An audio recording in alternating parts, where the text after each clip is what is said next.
ఈ కథ నేను చిన్న బుక్లో చదివాను. ఓ ఇద్దరు 5-6 ఏళ్ల వయసున్న పిల్లలు ఆడుకుంటూ ఉంటారు. ఓ అమ్మాయి అబ్బాయి. అమ్మాయి వయసు 5, అబ్బాయి వయసు 6. ఇంటి బయట ఆడుకుంటూ ఉండగా సడన్ గా అమ్మాయికి ఓ పెద్ద రాయి తగిలి కింద పడిపోతుంది. చూస్తే పెద్ద దెబ్బే, రక్తమంతా కారుతూ ఉంటుంది. వెంటనే పేరెంట్స్ చూసి హాస్పిటల్కి తీసుకెళ్లిపోయారు. అక్కడికి వెళ్ళగానే డాక్టర్ గారు చూసి త్వరగా తీసుకొచ్చారు, మంచి పని చేశారు, కానీ చాలా బ్లడ్ పోయింది, బ్లడ్ ఎక్కించాలి అన్నారు.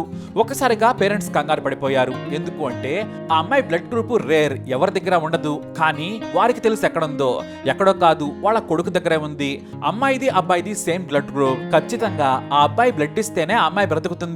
ఇక కొడుకే కదా, ఆ చిన్నారి దగ్గరికి వెళ్ళి నాన్న చెల్లికి బ్లడ్ ఇవ్వాలి, కాబట్టి నువ్వు ఖచ్చితంగా హెల్ప్ చేయాలి, చెల్లికి ఇవ్వు అంటారు. కొడుకు అస్సలు ఒప్పుకోడు. అలా గంట ప్రతిమలాడతారు, కానీ అస్సలు ఒప్పుకోడు కొడుకు. ఈ లోపు డాక్టర్ వచ్చి కంగారు పెడతారు. బ్లడ్ త్వరగా ఎక్కించాలి లేదా పాప చనిపోతుంది అంటారు. దీంతో ఆ పేరెంట్స్ ఇంకా కంగారు పడిపోయి ఆ కుర్రాడి దగ్గరికి వెళ్ళి బ్లడ్ ఇవ్వు అని మరీ బ్రతిమలాడతారు. కానీ అస్సలు ఇవ్వడు. ఈసారి కోప్పడతారు, ఆ తర్వాత తిడతారు కూడా. అయినా సరే ఆ చిన్నారి ఇవ్వనంటాడు.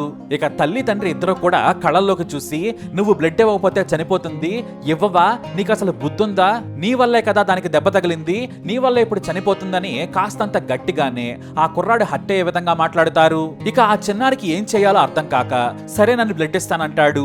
డాక్టర్ గారు ఆ కుర్రాడిని తీసుకెళ్లి బ్లడ్ తీసుకుంటారు. ఎలాగో అలా ఆ చెల్లిని బ్రతికించేస్తాడు. బ్లడ్ ఇచ్చాక ఆ తల్లిదండ్రులు ఆ కుర్రాడి దగ్గరికి వస్తారు. పక్కనే డాక్టర్ కూడా ఉంటారు. పిల్లాడేమో ఆ తల్లిదండ్రుల కళల్లోకి, ఆ డాక్టర్ కళలోకి చూస్తూ ఉంటాడు. ఆ తల్లిదండ్రులకేమో ఓ వైపు పాప బాధ కాబట్టి వారికేమీ అర్థం కాదు.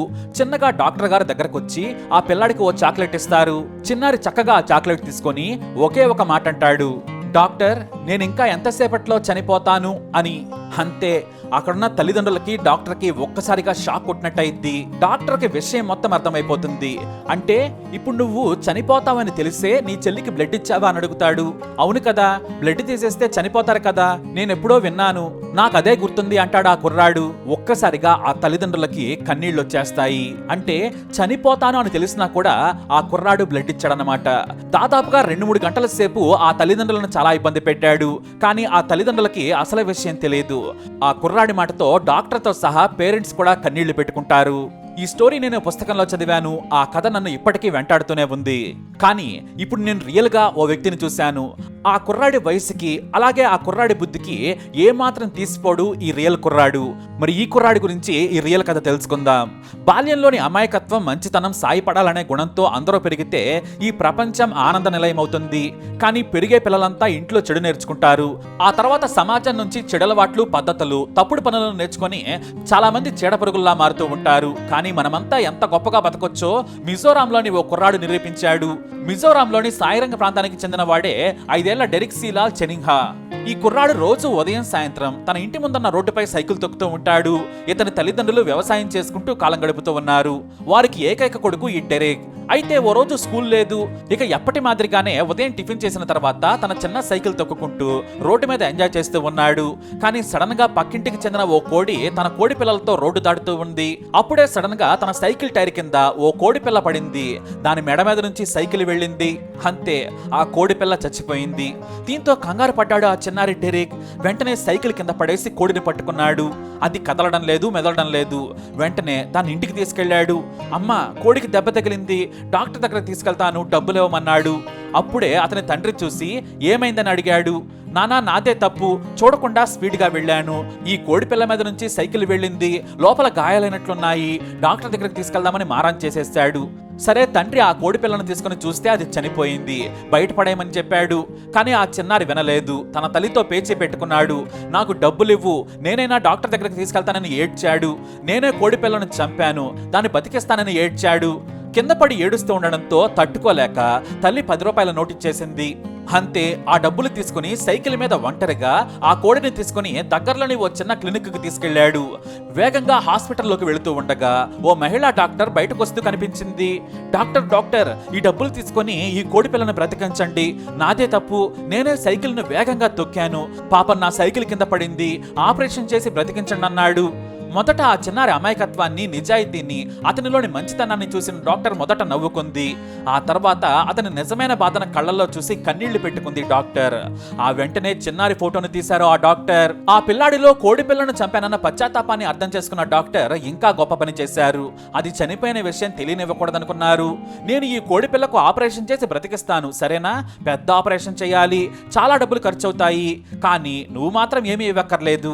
నువ్వు టైంకి తీసుకొచ్చావు, నేను ఈ కోడి పిల్లను బ్రతికిస్తాను. ఇది మీ పక్కింటి వారిది కదా, వారికి కూడా నేనే ఇస్తానని ఆ కోడి పిల్లను తీసుకున్నారు డాక్టర్. ఆ తర్వాత నువ్వు జాగ్రత్తగా ఇంటికెళ్ళమని చెప్పారు. కానీ ఆ చిన్నారి మాత్రం ఈ 10 రూపాయలు తీసుకోండి మళ్ళీ ఇచ్చాడు. నాకు అక్కర్లేదు, నా దగ్గర కూడా డబ్బులున్నాయని ఆమె చూపించారు. నేను బ్రతికిస్తాను, నువ్వు వెళ్ళు, నేను కోడి పిల్లను బ్రతికించి వాళ్ళ తల్లి దగ్గర వదిలేస్తాను, ఈ కోడి పిల్లకు ఏమీ కాలేదని సర్ది చెప్పి పంపించారు. అయినా కూడా సరే డాక్టర్ అంటూ ముభావంగా వెళ్ళిపోయాడు ఆ చిన్నారి డెరిక్. ఈ విషయాన్ని తన ఫ్రెండ్స్ కి వాట్సాప్ లో షేర్ చేశారు ఆ డాక్టర్, అది కూడా కన్నీటితో. ఆ చిన్నారి మంచితనం చూడండి, ఇంత చిన్న వయసులో ఎంత దయార్థ హృదయం. నాకు కాసేపు ఏడుపొచ్చేసింది. ఇంత మంచి చిన్నపిల్లాడు అలానే ఎదిగితే ఎంతో మంచి వ్యక్తి అవుతాడు. బహుశా పిల్లలంతా అమాయకులే, మనమే వారికి చెడు నేర్పిస్తున్నామని ఆమె తన ఫ్రెండ్స్ గ్రూప్ లో పోస్ట్ చేసింది. దాన్ని సంగ అనే ఓ అసిస్టెంట్ ప్రొఫెసర్ తన ఫేస్బుక్ పేజ్ లో ఈ వార్త రాసుకొచ్చారు. అంతే, అది కాస్త వైరల్ గా మారింది. ఆ కుర్రాడు హీరో అయిపోయాడు. ఆ తర్వాత స్థానిక మీడియా కూడా చిన్నారి డెరిక్ తల్లిదండ్రులను, సదరు డాక్టర్ ని ఇంటర్వ్యూ చేసింది. అయితే మళ్ళీ హాస్పిటల్ నుంచి ఇంటికి వచ్చిన తర్వాత 100 రూపాయలు కావాలని తన దగ్గర ఏడ్చాడని అతని పేరెంట్స్ మీడియాకు చెప్పారు. కానీ అతని తండ్రి నేను హాస్పిటల్కి వెళ్ళి డాక్టర్తో మాట్లాడి వస్తానని అబద్ధం చెప్పి బయటికి వెళ్ళిపోయాడు. అప్పుడు గాని డెరిక్ ఊపిరి పీల్చుకోలేదు. పైగా తండ్రి రాగానే కోడిపిల్ల ఎలా ఉంది, పరిగెడుతుందా, పక్కింటి వారికి ఇచ్చేసావా అని అడగడం మొదలు పెట్టాడు. ఆ చిన్నారి వార్త జాతీయ మీడియాలో కూడా వచ్చింది. చిన్నపిల్లలంతా మంచితనంతోనే ఉంటారు. కోడి పిల్లను చంపానన్న బాధ, బతికించమని డాక్టర్కు 10 రూపాయల నోటు ఇస్తూ దీనంగా పెట్టిన ఆ మొహన్ తాలూకు ఫోటో అందరినీ పిండేసింది. ఎంత గొప్ప ఇన్నోసెన్స్! అతని మంచితనాన్ని, ప్రేమను ఎవరు దూరం చేయకూడదు. చివరకు అతని తల్లిదండ్రులు కూడా. చాలా గొప్ప వ్యక్తి అవుతాడని నెటిజన్లు రాసుకొచ్చారు. అయితే డెరిక్ నేషనల్ లెవెల్లో వైరల్ గా మారడంతో చిన్నతనంలోనే మంచితనం చూపించి గొప్పవాడనిపించుకున్న ఈ చిన్నారిని వారి స్కూల్లో గ్రాండ్ గా సత్కరించారు. ఏకంగా మిజోరాం సంస్కృతిలో ఎలాగైతే పెద్దవారిని, గొప్పవారిని సత్కరిస్తారో అలాగే డెరిక్ ను సత్కరించి అవార్డు ఇచ్చారు. శాలువా కప్పి ప్రశంసా పత్రం ఇచ్చి ఎంకరేజ్ చేశారు. ప్లానెట్ మీదే ప్యూరెస్ట్ సోల్ అంటూ అందరూ చిన్నారి డెరిక్ ను మెచ్చుకున్నారు. దీంతో వారి తల్లిదండ్రులు ఎంతో మురిసిపోయారు. మమ్మల్ని డబ్బులు అడిగితే మొదట వద్దని వారించాం, అసలు ఏడుపు ఆపకపోవడంతో నేనే 10 రూపాయలు ఇచ్చానని తల్లి మీడియాకు చెప్పుకొచ్చారు. డెరిక్ ఎప్పుడూ మంచితనంగా ఉంటాడు. చుట్టూ ఉన్న కోడి పిల్లల నుంచి ఎవరికైనా సరే సాయం చేస్తూ ఉంటాడు. తన ఫ్రెండ్స్ ఇంటికి వచ్చినా సరే తనతో పాటే భోజనం పెట్టమని తల్లికి చెబుతూ ఉంటాడు. అవి మేము నేర్పించలేదు, అతనికి స్వతహాగా అబ్బాయి. పుట్టుకతోనే నా కొడుకు మంచివాడేమో అంటూ ఆ తల్లి మురిసిపోతూ ఉంది. ఇప్పుడే దేశం మొత్తం ఆ కుర్రాడిని పొగుడుతూ ఉన్నారు.